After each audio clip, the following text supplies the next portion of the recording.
Welcome to the Basketball Podcast. Excited today to have Dedrique Taylor with us. Dedrique is the head coach at Cal State Fullerton. And Coach, first off, welcome to the podcast. Thanks for having me. Glad to be here and excited to have some conversation. Well, I've had a few conversations with you over the last few years, and they've always been great conversations. So our coaches will get a lot out of the experience. And just to give a little context here to what we're going to talk about, you became head coach at Cal State Fullerton in 2013. And there were struggles initially. It wasn't a quick turnaround, fair to say? Definitely. Very, very adequate.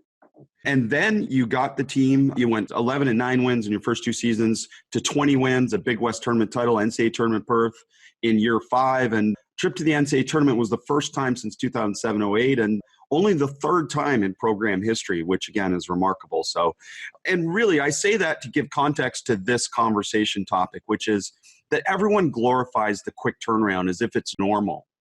But the reality is most turnarounds, there's struggle. And you have to persevere, you have to stick with it, and you have to get support from the people around you. And can you talk to that a little bit about that process of turning around a program through some struggles? Yeah, it was really interesting to learn throughout the whole process. We came in here with a blueprint that we thought was almost a ready-made thing and had an immediate turnaround type of effect. That was obviously the end goal, but it didn't work out that way. We had to change our approach from a recruiting standpoint. Most importantly, just being able to recruit a certain type of kid, type of young man. When I got here, I thought, hey, if he's talented enough, bring him. I can coach him. And I quickly learned that that was not the case. Just by continuing to have talented young men, but we would go play lesser talented teams and we'd still come up short. And so I just begin to wonder, what's the difference between my team and those teams? And I quickly understood that winning takes a certain type of character, a certain type of discipline. And just because you're talented does not mean that you're going to have that type of character, that type of discipline, the things that are necessary to win games consistently. And so we had to make a shift with the type of young men that we were recruiting. And our staff was able to quickly make that adjustment. And we started recruiting a couple of high school kids. And we got really, really fortunate with a couple of local guys that have come in here and changed the culture and changed the character of our program, which has allowed us to have success. And it strictly deals with our recruiting, and the support and the ability for the AD to stay with us and stick with us through our trials and tribulations. It was nothing short of remarkable, but, in the struggle, you learn so much and you are tested so frequently with your beliefs and how you see things and how strongly you believe in those things. And all of those things were tested for not only myself, but for our staff and our program in general. And I think had it not been for the struggle, I don't think that we would be on this side of the fence in terms of a turnaround. And yes, it took a lot longer than maybe we anticipated. But again, nothing worth having comes easy. If it's worth having, you got to go through some things. And in order to appreciate the outcome that you desire, if you're able to just flip a coin and get it, I don't think the appreciation will be the same. And so we've endured those things. We've been through those things. And now I think we're reaping some of the benefits of our struggle and learning so much about what it takes and, what's important to be a consistent winner. Well, and Coach, first of all, the maturity of a new coach to understand that, and instead of going for the quick fix, and which in obviously all coaches' world is talent over character. Sure. And the maturity to do that is remarkable. And I'm sure that's where a lot of first-year coaches struggle at all levels of basketball taking over programs, is that we fall in love with the talent. So What were some of the things that cued you into saying, listen, we've got to find character over talent? Was it just problems coaching players? Was it their lack of interest in changing? What were some of the things? I think just overall looking at, those plays that allow you to win or lose. Like the games we were losing by 4 or 5 points, a possession here, a possession there, 2 possessions here. And it just boiled down to the discipline and being able to understand in this circumstance, I cannot get off track. I cannot, as an individual player, I can't go do my own thing and create this hero ball sensation. Because if you do that, you might win once, you might win twice, but over the course of a season, you're not going to win the games that you are able to win because you're not disciplined enough to make the right play, to make the simple play. You'd rather go for the home run or try to play hero ball, and those games cost you. And so I think just learning that and getting our team and our players to understand that and get in those, recognize those moments when they're happening. And so what we termed them were championship time, championship rebounds, championship plays.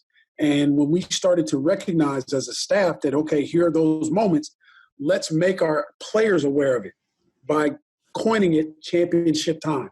We were after a championship, and so here we go. Simple things like being at the free throw line and the other team shooting, and you miss a block out. And that team, not only do they get the rebound, but now they score. And so it stretches the game out and makes it harder for you to win. And so just being able to allude to those things from a championship standpoint and setting the standard that, hey, we're in these moments and this is what we expect. We don't expect you to come down and, pull up and shoot a three if that's not within the confines of what we're trying to do, just because you think this is going to win us. In fact, win the game. In fact, what it will do is it will hurt you because you take that shot, you miss it. Not only did you miss it, but now the other team has an opportunity to get a run out. More times than not, they're either going to convert or you got to foul them if it's during that stretch of the game. And so just being able to recognize those moments and understand them and then teach to them. And then something else I thought really, really significant for myself as a younger coach, I heard Jeremy Foley, who's a former AD at Florida, talk about this with the lot that he hired, and he hired Billy Donovan. He said when the coach becomes more aware of himself, then he becomes a better coach. And that just hit me like a ton of bricks because I've gone through that metamorphosis. And not to say that I have all the answers, because I don't, but I'm just more aware of what I like, what I think wins, and what's significant to me. And so I can now promote it throughout the confines of our system as these are the pillars to winning, understanding them, buying into them, and then executing them with consistency. That's what's going to allow us to win. Well, it's great stuff. And those championship moments, let's go back to that first, because it's outstanding the way you phrase it and the way you talk about it. And let's get into even more specifics about that. What are some ways that you do recognize that with your players? Is it through film? Is it through just acknowledging it? Are those moments acknowledged in practice as well as games? That's become obviously a part of your culture. So what are some ways that now has been ingrained with your players? Well, you mentioned the struggle. And the struggle is getting your behind whooped, in games that you have a good chance to win, and you come out on the bottom side of that thing. And so recognizing those moments first and foremost throughout the course of a game. And they typically will happen towards the last 4-minute segment of the game if it's a close game, or, somewhere in the second half. And so being able to, as a staff, identify, hey, here's why we're losing. That was one of the most important parts of it is identifying, because it's not, trying to run this specific play or execute this action. It's over the course of the game, particularly in the second half, there are possessions that you have to win those possessions. And we were losing those possessions. And we were losing those possessions because we weren't on the midline when on penetration, or we gave up an offensive rebound, or we gave up a transition basket, and we should not have. And so recognizing those things from our staff first and foremost was important, and identifying that those are things that are costing us winning, opportunities to win. And then showing our team, making our team aware individually as players, their actions towards those moments. What did you do in these moments? And if you do something different, if you do what we expect, or if you do what we know you're capable of doing, we can expect this. But until you do those things, until you as an individual player recognize those things, it's hard for you to understand how significant they are in the grand scheme of winning. And so individually recognizing those things, and then collectively as a group on film, showing them from previous games. And I thought one of the things that really took us over the top was in practice, while we're playing or during different segments of practice, hey, this is a championship time in practice.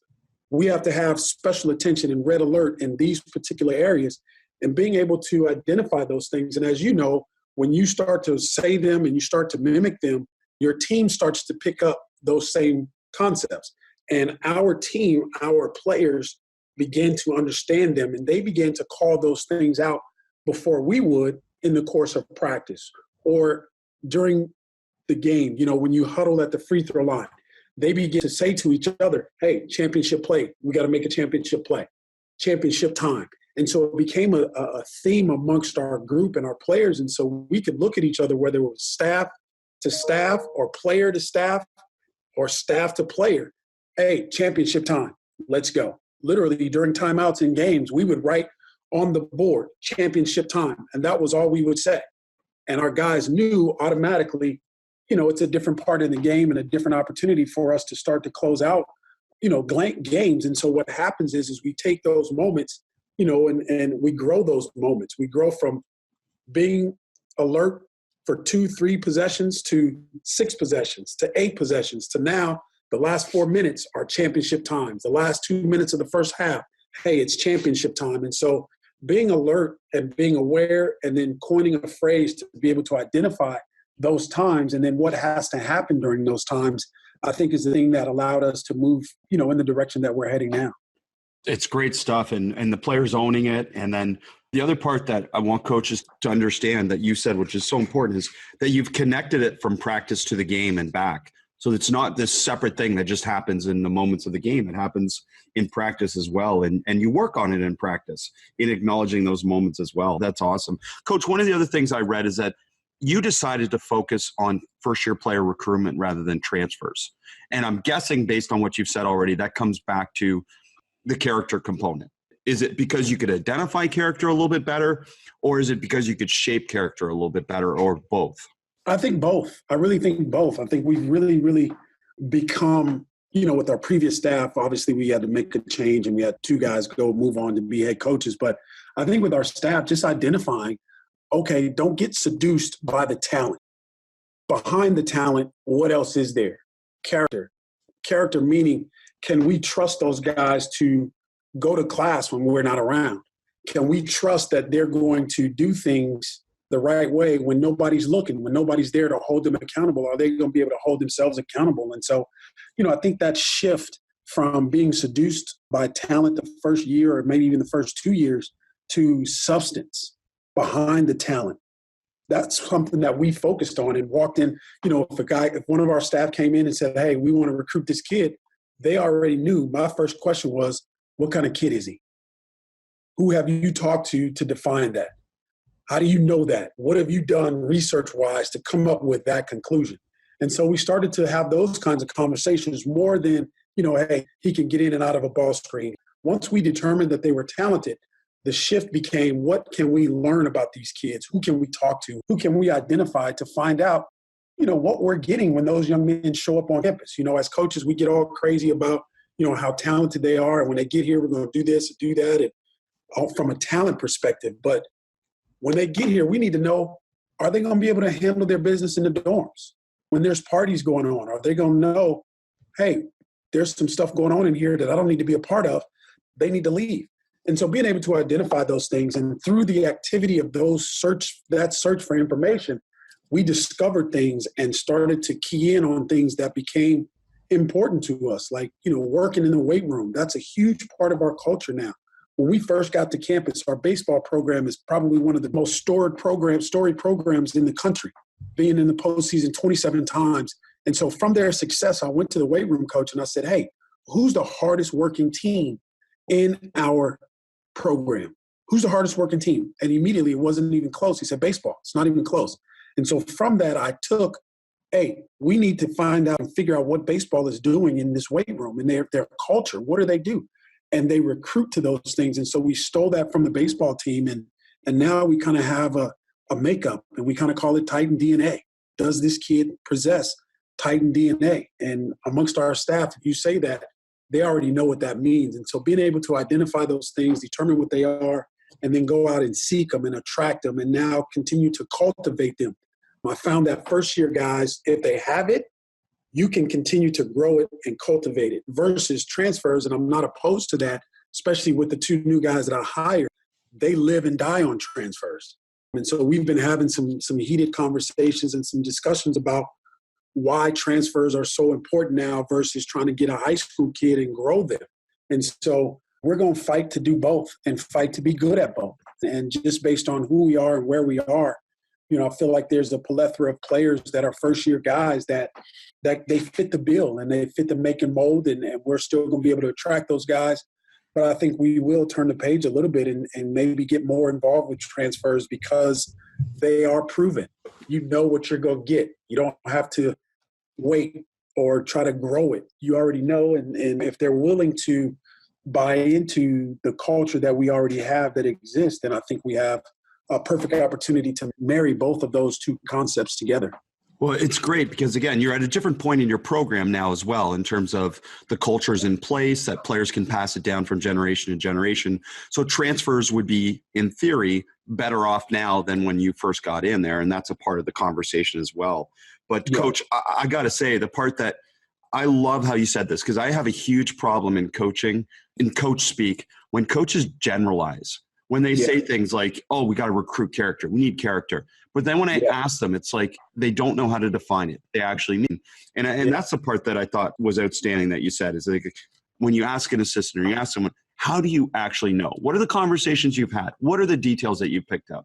And that's outstanding. So that's really you know, and it's you know, we're trying to grow it and allow it to be a part of our DNA, so to speak, and our brand, so to speak. I mean, I'm in my office right now and I look to my left and on my board, it's the standard, the Titan standard. As a part of character, there's 4 things. Do they have good energy and effort? Do they play hard? Are they a willing teammate to play together, make the extra pass? Or are they focused on themselves and being selfish versus selfless? And then do they understand execution? And then do they communicate? And those are things that we define character by. Like, we don't just say it. It's like, you know, you mentioned there's some substance behind it. And if they have those things, or we feel like they have 2 or 3 of those things, and we can grow them to get all 5, then we have a Titan player without question. The other part, Coach, and I don't want to get into the politics of, you know, if we should give coaches more time than we do. Obviously, you and I probably feel that we do. We've gone from coaches too early. So Speaking to that, what are some things that were coach-led on your part that could give advice to other coaches about managing the struggles in relation to your administration? Because I'm guessing that it wasn't them just saying, hey, just keep going. It was you also selling them on the fact that, look, maybe the record isn't what you want yet, but here's the things that are moving along. So what are some of those specific things that can help coaches maybe explain it to their administrations? You know, I think you have to establish, again, it goes back to the self-awareness and what you believe in. When we first got here, and if you go back to our press conference 6 years ago, you know, I talked about character. I talked about defending, rebound, and run. That's what our program is built on. And so trying to identify those moments and trying to say we're getting better, even though the outcome is not where we like it to be, we're getting better in these specific areas, and having those conversations where you initiate the conversation with your administrators. Don't allow them to come over and say, hey, what's going on? You be proactive and you go paint the picture that you want people to see.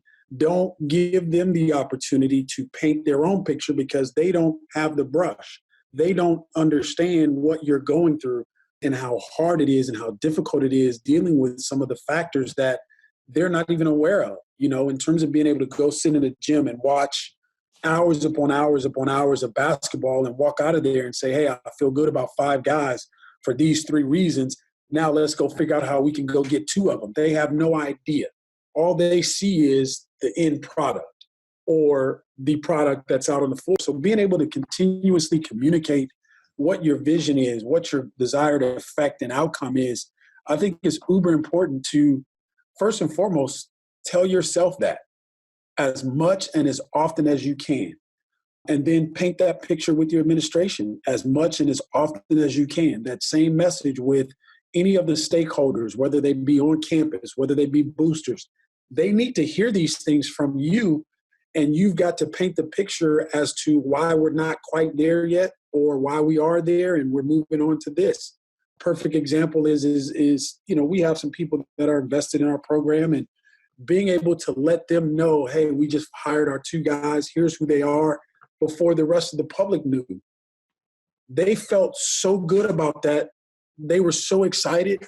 I think we ended up having to do like 5 or 6 free, really good dinners because the guys were so excited. They wanted to meet them, but they wanted to continue to invest because they felt like they had a part in the picture painting. They understood it. They got to see the vision before everybody else was able to see it. And so giving them that information, I think is very important nowadays because, transparency has to be at the forefront of what you're trying to do. I mean, if people feel like that you're being transparent, they, I think, will give you a little more leeway to make some mistakes, a little more time to work through some things versus you keep everything close to the vest. You don't tell anybody anything. And now all of a sudden things aren't going in the right direction. Well, because you haven't communicated, nobody knows, and they only know the outcome that they're seeing.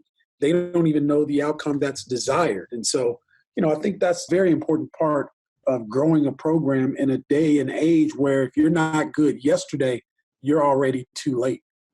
It's great. I mean, again, we tend to sometimes hide as humans when things aren't going well. But in reality, it should be the opposite is what you're saying, and that you should be clear and honest with your communication and open about what's happening so that people understand, again, the process and all the work that's going into it. And it's such a great moment. And I'm glad that you shared that with us in terms of those things. And it's led to, you've nurtured assistant coaches, and again, at not a traditional school that might produce assistants moving on to head coaching jobs, right? Yeah. And I'm guessing that all of this development has been part of the process, that your assistants have really been able to solidify their philosophy being around someone like you who's created this template for them. Has that been part of the success for guys like Danny Sprinkle that moved on? I think so. I don't want to even begin to act like I could take any credit for those guys, not only Danny Sprinkle, but John Smith, moving on to Cal Poly San Luis Obispo. Like those guys are unbelievable coaches. More importantly, they're unbelievable men that sacrifice so much to come here and deliver our program where it is right now. The credit goes to them. And the ultimate reward is for them to be able to leave here, not moving to a higher level, so to speak, to be another assistant. They are running their own program. And so something that I stole from Herb Sendak is allowing coaches to coach, not just recruit, not just do office stuff, but get involved in every aspect of building a program, whether that's going across campus to meet with the provost, whether that's getting out on the floor and fully putting in a scout with some of your beliefs, some of the things that you want to do within the confines of our system, but getting up and standing up and producing opportunities for guys to grow and develop. I 100% believe in growth and development and allowing guys to get better. Like every single day, I'm driven by, me personally, I'm driven by who and how can I help someone get better? Because selfishly, if they're getting better, I'm getting better. And in my quest to get better, I want to invest in other people. I want to invest in other things and allow them to grow and develop and give them all that I have. In turn, they're going to end up hopefully giving me all that they have, and together we can be better. And I think that's the metamorphosis that you've seen with Danny Sprinkle moving on to Montana State and John Smith moving on to Cal Poly San Luis Obispo, is they've come here and given us so much. And in turn, we've given them a platform to be able to kind of cut their teeth, so to speak. They'll come in here and ask me, hey, what do you want to do about this? My immediate question is, and I get this from Herb Sendak, what do you want to do? What do you think's best? Is that the best option that you think? How do you know that? How did you come to that? What was your process that delivered you to those things? So don't just come in here and just say, hey, this is what I think. No, why did you think that? And so just having those kinds of conversations and trying to change the perspective to go from a broad-based front is what's most important versus, more tunnel vision. Don't just sit here and just say, oh, I'm an assistant. There's an AD I heard speak some time ago. His name is Craig Littlepage. At the time, he was the AD at Virginia. And he said, if you want to be a head coach, then act like one and think like one now. So that when you move over and you get into that seat, it's going to be hard. It's going to be difficult. But your mind is already looking at things from a head coach's perspective. And obviously, you don't know what you don't know. But if you try to look at things that way, and my AD always says, look at things from a 30,000-foot view. Don't just look at it as a slice of the pie. Look at the whole pie. And if I take this slice out, how does that impact that over there? How does that impact that over there? And look at it and try to control as many of the factors as you can to create the best possible scenario and the best possible outcome for everybody. And looking at it that way, I think it gives guys that have come through here or guys that we've been in touch with, a different perspective. And it's up to them to do what they do with that opportunity and that perspective. Dave Smart is one of the best coaches in the world, and now you can learn from him with never before available access. 3 all-access practices and 1 defensive coaching clinic are available at davesmartbasketball.com. What makes these all-access practice and clinic videos so unique? Dave Smart has won 12 national championships and has a winning percentage of 92%. Dave Smart's force weak hand defensive system is world-renowned and has never been shared in this way before. Dave Smart has a winning record in over 50 games versus NCAA Division I teams, having beaten Wichita State, Baylor, Wisconsin, and many others. Dave Smart is recognized by Jay Wright, Mick Cronin, Jay Triano, and many other top coaches in the world as one of the best minds in basketball. Learn from one of the greatest minds in the game who opened his doors and shared the game with us from one of the most successful basketball programs in the world. Go to davesmartbasketball.com now to learn more and to purchase all 4 videos. Well, not surprisingly, hearing you talk this way about your assistant coaches, not surprisingly, something that you value is developing players. And Sure. Not just as people. Let's focus, because obviously you've talked about that, the importance of the character and the person. But let's talk about player development from a basketball standpoint.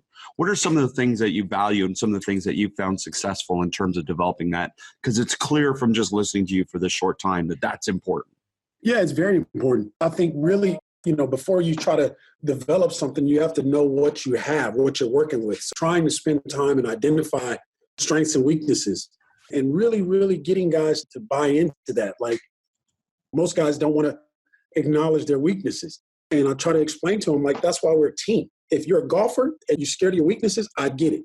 But we're a team built on strengths and weaknesses. So what you do well, we need that, and that's why you're here. What you don't do well, guess what? That guy sitting to your left or your right, that's probably what they do well. And together as a team, we can create what we're looking for.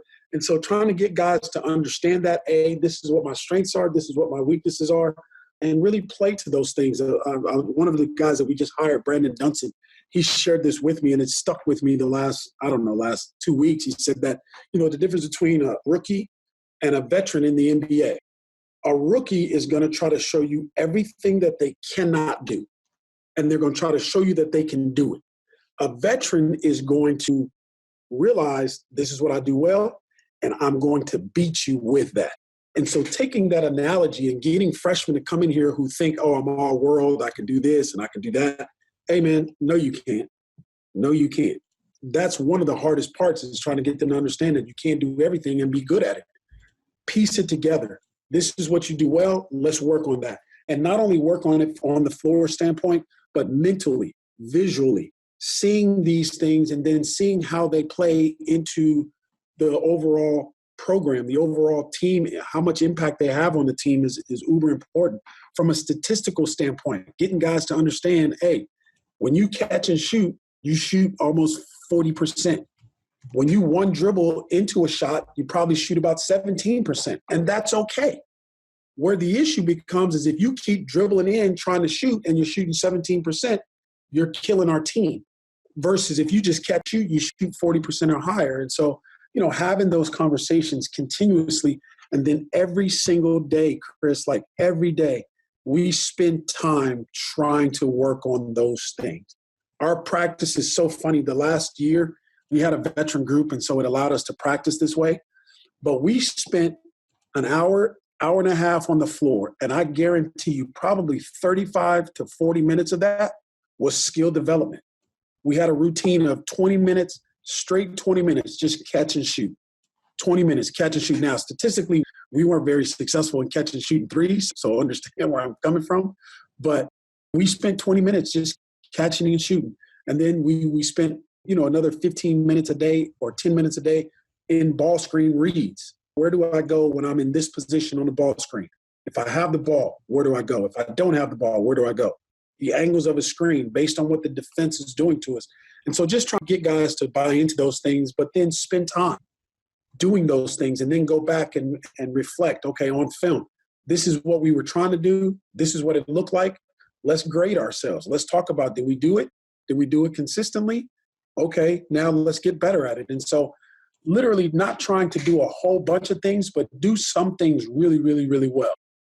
Well, it's great. And it speaks to the game nowadays, too, that the stats, the analysis that you have behind, which backs your words, and just the importance of that. And I'm imagining that that directs a lot of what you do with your players in their individual workouts, too. Can you talk a little bit about the phase out of season? Do you give them a little more leeway to develop their overall game in the off season more than you would in season when the focus is on team and obviously how they fit into the team with their role? Does the off season give them more chance to kind of dream to be better at something? I think it is. I think this, and I don't take credit for this phrase, but I think uber important is players are made in the summers. Players are made in the off season. Teams are made in the season. And we allow our guys, especially now we have a veteran group that they're willing to work. They're willing to put in the work. So I don't have to fight guys, hey, get in the gym, drag guys in the gym. They're already there. So that was one of the hardest things was, finding guys that are workers. Now we've identified and we have more workers in our program than we have non-workers. Not that we don't have them. They're there. But we have more workers in our program than we have non-workers. So now that we've established that, okay, now you're in the gym. What are you working on? What are you doing? Having those conversations. And then I encourage, as crazy as it sounds, and I don't know, I encourage our guys, hey, man, especially where we're located in a very, very vast area for basketball. So, like, international guys come home or pro guys, they come home and they work out, they play. And so we have access to those things. And I encourage our guys, hey, go get with somebody that's not in our program. Go work out with them. Go see what they teach. Go learn about them. Go learn about your game based on what they're teaching you. So I ask our guys and say, I encourage them, hey, man, go work out with so-and-so. Cool. Now, when you come back, it might be a little bit of a different conversation, but I encourage them to go learn about themselves, again, so that they can continue to grow and develop. And as you and I know, anytime you give people ownership, anytime you give them the opportunity to feel like they're creating something, their investment is different. And so we try to encourage that, but it's a very, very vital part of the overall growth and development of our team and our program is what each individual does. Right now in the offseason, we've hired 2 new guys. As you know, we're spending time breaking down our guys via film statistically.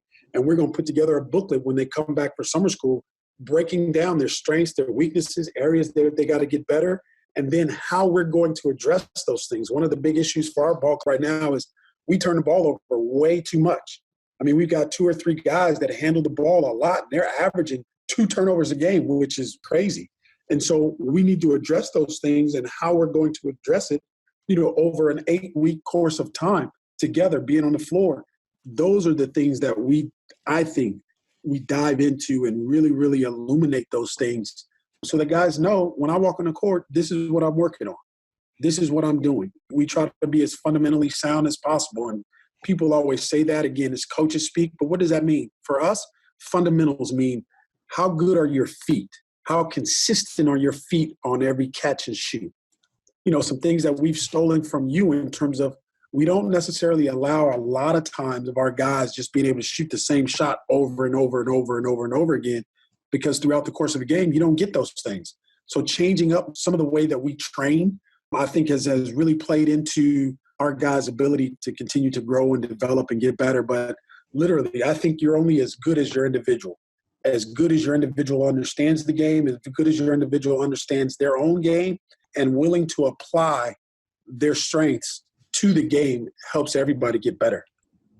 Well, first of all, it's a great segue to the next part, but it all starts from the feet. I couldn't agree more, Coach. It all starts from the feet. And again, however you phrase and however you bring it together, it's the case. But let's talk about James Harden, because is there anyone better in the world with their feet than James Harden? And he's someone that you've helped recruit, you've helped coach, and you have a relationship with. And how much of his game and who he's become has influenced kind of what your approach to basketball is, if any, at this point? I think my time with James taught me a lot as an assistant coach, and watching him evolve and become the player that he is, I'm still learning from him. And I use what he does best in recruiting with our guys. And I think the number one thing that James Harden does best is he constantly seeks and makes the right basketball play, the right basketball decision. So whether he's in a ball screen, whether he's in an isolation situation, he scores a lot, and everybody gets enamored with his scoring and his ability to shoot the three. And he didn't always shoot the ball that well. That's something that he's created, a work habit for and an appetite for, and he's gobbling it up. But the thing he consistently does is he makes the right basketball decision. And sometimes that's scoring at the rim. Sometimes that's step back. Sometimes that's, the different array of moves that he uses for himself to create opportunities to score. But he's constantly seeking getting two on the basketball. If he can get two on the ball, he's going to find the help. Sometimes it's to Capella at the corner of the board. Sometimes it's to Capella at the front of the rim. Other times it's pitching out to Eric Gordon. Other times it's continuing his dribble to find the right basketball play. And he does that consistently over the course of time. And that's something that we've continued to encourage our guys and continue to encourage our players, because you don't necessarily put them in a box. You boil it down to decision making. Put your talent in the box. Put your decision making in the box. And it doesn't say you have to just do this. It says you have to create and seek the right basketball play. And again, sometimes that's make the extra pass. You might have a good shot, but pass it up for a great shot. Those types of things, that's James's influence on me. And being able to see him out on the floor with the ball in his hand so much and dominate it and score. But more importantly, I think he passes the ball exceptionally well. And I say this in recruiting sometimes, and even with our guys, like FedEx and UPS, those guys are really good at delivering your packages, right? Like they do a really good job of getting it where you want it. I think they pale in comparison to the way that James Harden delivers the basketball. You could have your eyes closed and hold your hand somewhere, and he's going to put that ball right there, and all you got to do is catch and shoot it, catch and score it. And I think that's an underrated skill set that not a lot of people recognize for him, his growth, and making him the player that he is.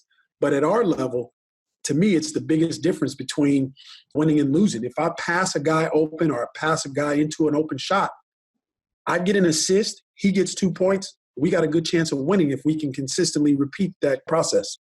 Well, you're speaking my language, because I could not agree more that, we get fascinated by, the step back or, the shot or whatever it may be. But again, his brilliance, like so many great players, is their perceptual ability to just see things before other people see them and then execute the decision. And it's just tremendous watching him. And, how cool it must be just to have seen him from early stages and seen his development like that, truly. So it's so impressive. Yeah, no, it's been fascinating, because I very rarely talk about it in recruiting. Like our staff will bring it up and then I'll say something about it, but I never really bring it up because I'm super biased. Obviously I get defensive if you start talking about my guy sometimes. So I have to be a little bit cautious when that comes up, because, everybody has their opinion and they're entitled to it. But in the same token, I'm entitled to mine, and I'm going to protect my guy and defend him. Sometimes even if he's wrong, I don't care. It's my guy, Well, as he should be. And he's a lot of people's guy too. So that's not an issue when you're talking about that. Just incredible talent. But Coach, another thing that I saw you say something about this, and I love the topic, and it brings home a lot for coaches too. And that's another generalization that people make. Oh, this generation doesn't do this, and we used to do this. And you can't really generalize generations. For example, going to play pickup. Well, you know what? We've changed the rules as adults for kids. They don't play pickup because everything's organized, first of all. But the other part is it's not safe. We don't let our kids just at a young age just walk to the park and play. Yeah. And if you've got young kids, you're just like, I don't let my kids walk to the park on their own to play pickup all day. That's the same thing. So there's all these things you can't generalize. And this generation, this millennial generation, you've talked about that. I've read about an article, some things that you said. So can you talk about, how is it different talking to this group of this generation of athletes? I think it's a ton different because of their environment. They have access to so much more information, so much quicker than we ever even thought about creating and coming up with. They have it. They before you can get a full sentence out, they can pull it up on their phone and they know more than you know before you even say anything. And so I think it's imperative that we understand that and grasp that, but then be willing to adapt to that with our approach, as far as the teachers. They still want to learn. They still want to know what we know, but they want to know it differently. And so I think the most important part when you're dealing with the millennials is their attention.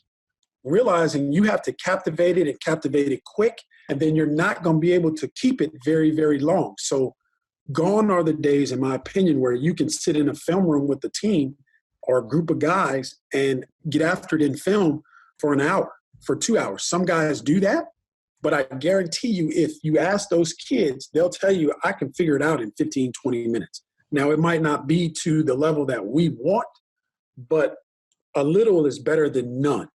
If you sit in a film room, in my opinion, more than 45 minutes, an hour, and I've done that before because I'm either excited or really, really disgruntled with my group, they're gone. And so I think, grasping and getting their attention, but then maintaining it, and then knowing when you're losing it and making an adjustment because you're losing it, whether that means, hey, you're in a film room, get up, stand up, turn the lights on, change seats. Okay, sit back down. Or if you're in the drill and the drill's just dragging, get out of the drill and maybe come back to it. But I think just being aware of how they learn and the fact that they come to the table with more stuff on their mind than anything. And more times than not, it's not basketball stuff. It's my girlfriend did this, or my boyfriend did this, or I'm upset because this person didn't Snapchat me back, or this person didn't like my Instagram. And it really, really affects them. And so being able to say, hey, it's okay, let's work through that. Let's change your focus on this, and then we'll come back to that. I think it's a big part of dealing with these young kids that we're dealing with nowadays, and not generalizing and not shooing them away because they're different than us. That's what makes our world what it is. Everybody's unique. Everybody's different. And so understanding that, appreciating that, and then playing into that and investing into that, different ways, I think is important for you to be able to connect with this younger generation. Well, again, there's no point in complaining about it because, and again, I think the other part is that we think that they need to change, but it's us. We need to change because as you said, we need to understand them, and it's not bad. Like what they're going through is not bad. And I think sometimes we frame change as bad, but it's actually probably helped me become a better leader and a better person in a lot of ways because they've challenged me in ways that I wasn't challenged before. And yeah, definitely. And you use the word changed with an ED at the end. These kids, they haven't changed. They're growing. They don't even have the capacity to change because they are what they are. The people that have the capacity to change is us as adults. And you hit the nail on the head. It's different because of the way society has grown. Where kids aren't allowed to go play just freely and go to the park and go do these things. So what happens as a parent, I want to protect my kid. I don't let them do some of the things because of the circumstances. So I'm trying to protect them from certain things. I've changed. They only know what they know. I know what I know, and I know how to, manipulate the factors and change the environment to keep them safe or to keep them protected or to keep them isolated. So they're only working on this or they're only working on that. We are the people that have changed. We allow these kids to get away with certain things because we say, oh, you're not like us, forget you. No, you're not like us, but I understand that. I appreciate it. I receive it. Now here's what I think we should do because of it. I think that's a huge, huge transition. And I think if you go back and look at, there's Frank Martin, who had a big press conference and he focused on the fact that us as parents, us as adults, us as coaches, we've changed because we know the outcome that we're trying to achieve. They don't. They only know what we let them do. So if you let your kid switch from this AAU team to that AAU team to that AAU team, the kid is only doing what you allow them to do. And it's up to us. It's incumbent upon us to once again be self-aware of what is the desired outcome. What is their desired outcome? And how do we merge those two things to get what it is that we're trying to get from an individual standpoint and then obviously from a collective standpoint. Sorry, that was a soapbox. Oh, I loved it because I couldn't agree more. And again, that's kind of what I was trying to shape for people because I guess it's just a personal frustration that I've seen a lot lately. And the other one, like you said, they don't know what they don't know. That applies to coaches too. Yeah. Because obviously I'm in this space where, I'm somewhat challenging some traditional norms in coaching. But like people sometimes get frustrated to me about other coaches not knowing some of this stuff. And I'm kind of like, well, they don't know what they don't know. Like, it's not, again, it's not their fault. They just don't know it yet. Yeah. But when you show people or when you expose them to different things, just like this generation of athletes, then, hey, the buy-in or the interest or the intrigue becomes much easier. So, yeah, no, it's not a bad thing at all. Coach, let's get quickly, just as we wind this down, style of play. How much, because we've heard a lot about the character, the emphasis on player development, how does this all circle around back to style of play and how you decide to play with your team? Because clearly you've got a great foundation here. And then does this all influence the style of play that you've chosen? I think it does, because with our style of play, there's a lot of freedom. And sometimes that freedom is a detriment because, again, the decision-making, the character of having the opportunity to choose, okay, if I do this, then this happens. If I do that, then this happens. I think there's a lot of leeway and a lot of freedom that sometimes can be, like I said, to our detriment. But I think if using that freedom and that decision-making ability, if you use it in the right way and you use it consistently, I think over the course of time, you have an opportunity to have success. And so the system is very, very defensive driven. I want to play as fast as I can play well. And so we try to get guys to buy into, in order to play fast, you got to rebound it. You can't be taking it out of the net. And there are some people who say you can play fast, taking it out of the net. To me, I disagree.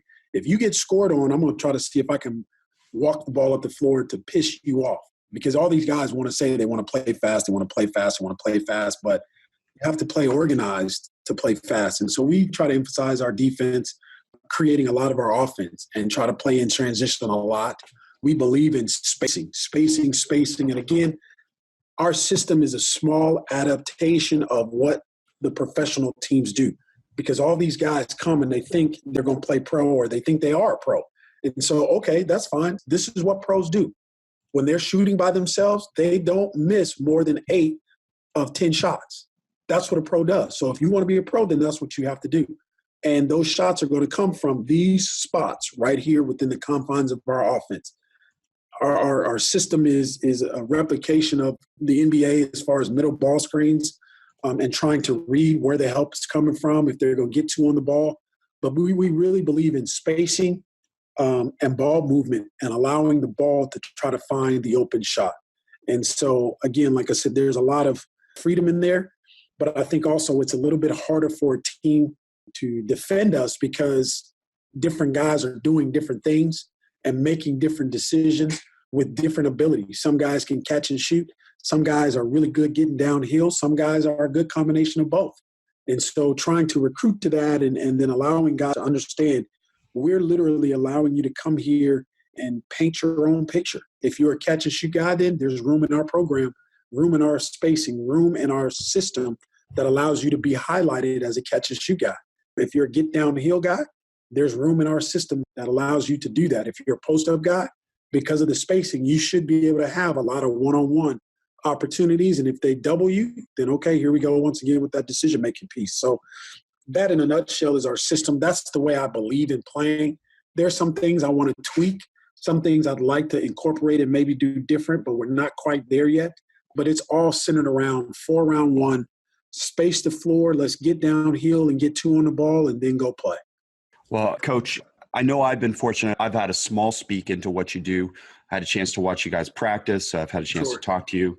And even following you on Instagram, I mean, just the fact that you share some family stuff and, you know, you're obviously a loving father and loving husband and all those other things that I know we're opening some minds, and other coaches that haven't had a chance to get to know you yet, I hope they do, because tremendous. And, you know, I just thank you a lot for taking some time and sharing all that you shared today. Definitely. Well, I appreciate you allowing me to get on, and I want the listeners to hear this and hear how important it is, you know, based on our relationship, how we met. You created change in me. I was open to it. I was desiring it. And little did I know that you and your system and the way you think would have a huge impact on how we develop guys, how we do things. And again, it's all about growth and development. And so, you know, I want to continue to develop this relationship, but also want people to invest. And no, not all of it is for them. But even if you expose yourself to it, you learn about it, and you see somebody else doing it, you may be able to defend it or use it in some way, shape, form, or fashion. So I'm super grateful that you've allowed me to witness some of the things that you do and pick your brain on some of the things that you do and why you do them and how important they are to you. And then being a part of watching us and sharing your thoughts with us as well has been very, very beneficial to myself as an individual. And obviously it's played a huge part on our program. And so super humbled and grateful for this opportunity to join you on your podcast. And I hope people continue to listen and buy into it and pick and choose what they think is important for them to be successful, because there's a lot of information here, not in my podcast, but in the other ones that you've previously done. Well, thank you for that, Coach. That's wonderful. And a little bit of breaking news for most people here, but I'm actually moving to California, Coach. So you're going to see more of me. Awesome. Moving to Palm Desert, and Awesome. it's about 2 hours away. So I have definitely plans that I'm going to come visit you and spend some more time there as well. So, and I'm sure you'll get reached out by a number of people now that didn't know you will want to come see you. And obviously me in California, people will get a lot want to come see you there too. So it's going to be great. Thanks. Well, my doors are always okay. Thank you. Basketball Immersion is one-stop shopping for video learning to stimulate your basketball coaching using evidence-based practices. Watch hundreds of videos covering BDT shooting, 0-second skills training, how we teach using small-sided games and a games approach to coaching, as well as team concepts and systems like trail trap, flow offense, two-sided fast break, and much, much more. NCAA, NBA, pro, high school, and youth coaches are amongst the thousands of coaches who are a part of our community. Go to basketballimmersion.com today to stimulate your basketball coaching.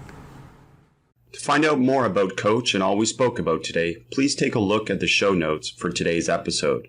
I love to share the game and have basketball coaching conversations, so connect with me on social media. You can find all my social media information and all your membership, clinic, and consulting needs at basketballimmersion.com. That concludes today's episode. I know there are so many podcasts out there. Thank you for taking the time to listen to the Basketball Podcast with me, your host, Chris Oliver. Please subscribe and share the podcast with your friends and colleagues so that we can keep bringing you the best of what's out there and share the game.